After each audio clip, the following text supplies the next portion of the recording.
দিনে দুপুরে ঘরে ঢুকে লক্ষ্মীপুরের রায়পুর উপজেলা সরবংশীর সরকাসিয়ার আব্দুল মতিন নামের এক কৃষকের গলায় গামছা পেঁচিয়ে ও ধারালো ছুরি দেখিয়ে প্রাণে হত্যার হুমকি দিয়ে ঘরের আসবাবপত্র ভাঙচুর ও লুট করে।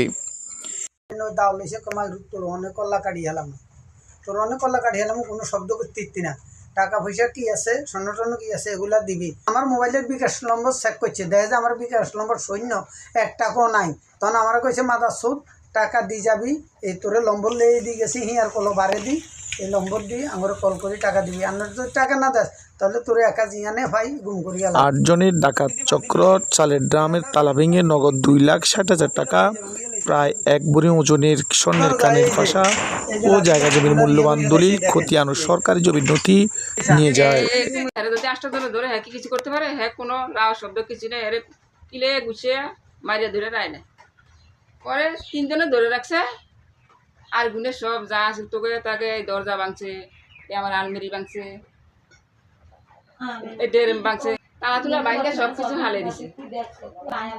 আমি আয়া দেখছি এটি সব তছনছ তছনছ। আমার স্বামী বইয়া কাঁদতে আছে, যে গেলাম কি হয়েছে, আয়া দিয়ে কিছুই কয় না, ঘর আয়া দিয়ে আমার সব এলোমেলো ভাঙ্গাচুরা সব লুটপাট করে লেগেছে। পাশের বজারটা লইয়া মানে ওই রাস্তায় দরজার মাথাত খারছি, ওলাটা আমার হুমকি দিল কি কয়া, এই মহিলা তোমার এনো কি তুমি এতন যাও, তোমার পথে তুমি যাও, ঠুলুর ঠাল্লুর। আবার কয় এই সুধীর ফুট চুপ, কথা কবি না, এদি কয়। থেকে আসার সময় দেখি মানুষ এখানে ছুটাছুটি করা, দৌড়াতে করে কি মতিন কি হিসেবে কইতে মতির মানুষে ভরা, কেউ ডরা এনে এদিকে এরা সব কাজ দক্ষিণ দিকে যায়। এরপরে আমি এলাম, আয়া দেখি যে বড় কেউ নাই, মতিনে বেবস অবস্থায় আছে, ঘরের সব বাংসুর অবস্থা। উত্তর দিকে যায় দেখি যে লোকমানি রাস্তা দিয়ে এগুলো দিয়েছে। ডাকাত চক্রকে প্রতিবেশী লোকমান আকন খাসি জবাই করে ভুরি ভোজ করান। সাইডে আনছে অনুমোদন দেওয়ার সাইডে আসছে, কারণ আজকে ওটা মানুষ বাড়িতে ওঠে, আমাকে চিনি না শুনি না কেমন দেখা যায়। 8টা মানুষ না চিনা না শুনে না আপনার বাড়িতে আসে খাওয়া দাওয়া শুরু করে দিল।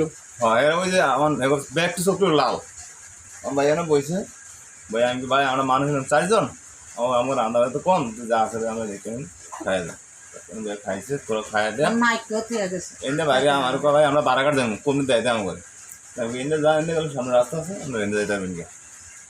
খাসি খাসি গোস আমার এই ইয়াত ফ্রিজত থুয়া দিছি।